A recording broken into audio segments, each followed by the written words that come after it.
దేవుని పిల్లలారా, జనారణ్యంలో క్రూర మృగాలు ఈ కరపత్రాలు పంచగానే చాలామంది అడ్డుపట్టారండి. పోలీస్ స్టేషన్లో పోలీసులు కన్వీనర్స్ని పిలిచి, ఏమండి మీరు ఈ పేరు మార్చేసుకోకూడదా అన్నారట. జనారణ్యంలో క్రూర మృగాలు అనే టైటిల్ మార్చేయండి అన్నారు. ఏమండి పోస్టర్స్ వేసేసాం, కరపత్రాలు వేసేసాం, మొత్తం పట్టణం అంతా పనిచేసామండి, అంటించేసాం. మరి ఒకరు కంప్లైంట్ ఇచ్చారండి, ఈ పేరు మార్చేయమని కంప్లైంట్ ఇచ్చారు. నానా ట్రిబుల్ పెట్టు, బేస్ తీసేసి ట్రిబుల్ పెట్టు. ట్రిబుల్ పెడితే వాయిస్లో క్లారిటీ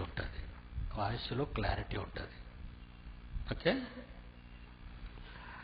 పాఠాలకు బదులు పాఠశాలల్లో మత్తు మందుల అమ్మకాల నేనే రాశానండి. పవిత్ర ప్రేమ ముసుగులో పాలబొగ్గల పిల్లలపై ఆసిడ్ దాడుల, భరతమాత ఉదరము నుండి ఊడిపడిన సోదరులే ఉగ్రవాదుల, సంస్కారాలకు పురస్కారాలు పొందిన భారతవనిలో మానభంగాల, భక్తి భావాలకు అద్దం పట్టి ఎవనిపై దొంగ బాబాల దోపిడి బాగోతాల, ఎటుపోతుంది దేశం, ఏమవుతారు జనం, పై ప్రశ్నలకు సమాధానమే జనారణ్యంలో క్రూర మృగాలు. భూమి మీద మీరు చాలామంది కవులు చూసుంటారు. మీకు తెలిసిన కవి, విప్లవ కవులు, లేకపోతే సినిమా రచయితలు, ఒక శ్రీశ్రీ కావచ్చు, ఒక ఆచార్య ఆత్రేయ కావచ్చు, దాశరథి కావచ్చు. ఇక ప్రపంచంలోకి వెళితే, ఇది ఆంధ్ర రాష్ట్రానికే పరిమితం వీళ్ళు. ఇక ప్రపంచానికి వెళితే ఒక ఇండియాకి విశ్వకవి రవీంద్రనాథ్ ఠాగూర్, ప్రపంచానికి ఒక షేక్స్పియర్. పిల్లరా, వీళ్ళందరికంటే పెద్దవాడు షేక్స్పియర్ అని ఒకవేళ మీరు అనుకుంటే, షేక్స్పియర్ బైబిల్ను కాపీ చేశాడు అని ప్రప్రథమంగా ప్రపంచానికి చెప్పారు. ఈ ప్రపంచమే ఒక నాటక రంగం అని ఒక పదాన్ని షేక్స్పియర్ తన రచనల్లో పేర్కొన్నాడు. కానీ క్రీస్తు శకం 58లో కొరింథీయులకు రాసిన మొదటి పత్రిక, అలర్ట్గా ఉండాలి మీరు. కొరింథీయులకు రాసిన మొదటి పత్రిక, అందరూ బైబిల్ తీయండి, 7వ అధ్యాయం 31. అందరూ బైబిల్ చూడండి. నిన్న ఒక పెద్ద మనిషి వచ్చి, ఈ ఊరు పాస్టరే, ఏమండి ఇవి స్పిరిచువల్ మీటింగ్స్ అనుకున్నానండి. కావా? స్పిరిచువల్ మీటింగ్స్ కావా ఇవి? బైబిల్ తెలియని ప్రతి పిచ్చోడు మాట్లాడే మాట అది.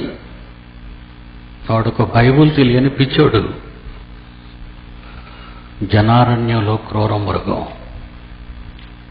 పిడి సుందర్రావు బైబిల్ చెప్పాడని ప్రపంచంలో ఎవడు అనలేడండి. బైబిల్లో ఉన్నదే చెబుతాడు, లేనిది మాట్లాడటం. అలా మాట్లాడేవాడు క్రూర మృగం. బైబిల్లో లేనిది ఎవడైనా మాట్లాడితే వాడే జనారణ్యంలో క్రైస్తవుల మధ్య క్రూర మృగం. ఏమండి, అలా షేక్స్పియర్ బైబిల్ని కాపీ కొట్టాడని ప్రపంచంలో అమెరికన్స్, వెస్టర్న్ కంట్రీస్లో ఉన్నవాళ్ళు కానివ్వండి, యూరోపియన్ కంట్రీస్లో గ్రేట్ బ్రిటన్ ఉంది, ఏమండి, మరి కెనడా ఉంది. దొరలు అంటారు మీరు, ఏమీ తెలియని వారు అని నేనంటాను. వాళ్ళకేం తెలియదండి. వాళ్ళకి ఏదో తెలుసుని అనుకునే అమాయకులు ఉన్నారండి ఈ దేశంలో. ప్రియులరా, షేక్స్పియర్ బైబిల్లోది కాపీ చేశాడు అని ఎవరని చెప్పారు? ఎంతవరకు చెప్పలేదండి. పౌలు గారు రాసిందండి అది. ఏమని రాశారు? 7వ అధ్యాయం కొరింథీయులకు రాసిన మొదటి పత్రిక, బైబిల్ తీయండి, 32వ వచనం. ఈ లోకపు నటన గతించుచున్నది. ఈ లోకము ఒక నాటక రంగం. 31వ వచనం. ఎలయనగా ఈ లోకపు నటన గతించుచున్నది. ఈ లోకం అనేది ఒక నాటక రంగం, దాని మీద మనమంతా పాత్రధారులం. సర్వేశ్వరుడైన తండ్రి సూత్రధారి. మరి షేక్స్పియర్ది చూసుకున్న వా వా అంత ప్రపంచం. కాపీ కాపీ అంటాడు పిడి సుందరరావు. వాహ్ వాహ్ అంటది ప్రపంచం. చూస్ కాపీ కాపీ అని నేనంటాను. మిలేనియం మహానీయులు అన్నది ప్రపంచం అంతా. ఎవరిని? 20వ శతాబ్దంలో మిలేనియం మహనీయులు ఉంది. ఒక చార్లెస్ డార్విన్ని, ఒక ఐన్స్టీన్ని, ఒక ఐజక్ న్యూటన్ని, ఇలాంటి వాళ్ళందరినీ, కోపర్నికస్ని, వీళ్ళందరినీ మిలేనియం మహానీయులు అన్నప్పుడు నేను మాట్లాడింది TV5 మా టీవీలో మాట్లాడానండి. మా టీవీలో ఏమని మాట్లాడడం తెలుసండి? బైబిలును దొంగిలించిన మిలేనియం మహానీయులు అంటే దొంగలు.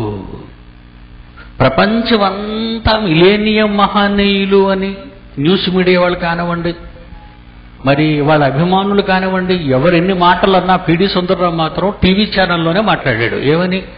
బైబిలును దొంగిలించిన మిలేనియం మహానీయులు. చాలా సంవత్సరాలు అయిందండి. ఏటి దొంగిలించేశారు బాబు నీ బైబిల్ని అని మీసం ఉన్న మగాడు ఎవడైనా వస్తాడేమని చూశానండి. రాలేదు గనక బతికిపోయారు. మీసం ఉన్న మగాడు, ఈ టైటిల్ మీద నేను మాట్లాడుతున్నాను. ఒకరోజు కోపర్నికస్ గురించి మాట్లాడాను, ఒకరోజు ఐజక్ న్యూటన్ గురించి మాట్లాడాను, ఒకరోజు చార్లెస్ డార్విన్ గురించి మాట్లాడాను. ఏమండి వీళ్ళు బైబిల్ని కాపీ కొట్టారా? కాపీ కొట్టారని ప్రపంచ చరిత్రలో మొట్టమొదటి చెప్పిన మొదటి వ్యక్తి వాడే నేను.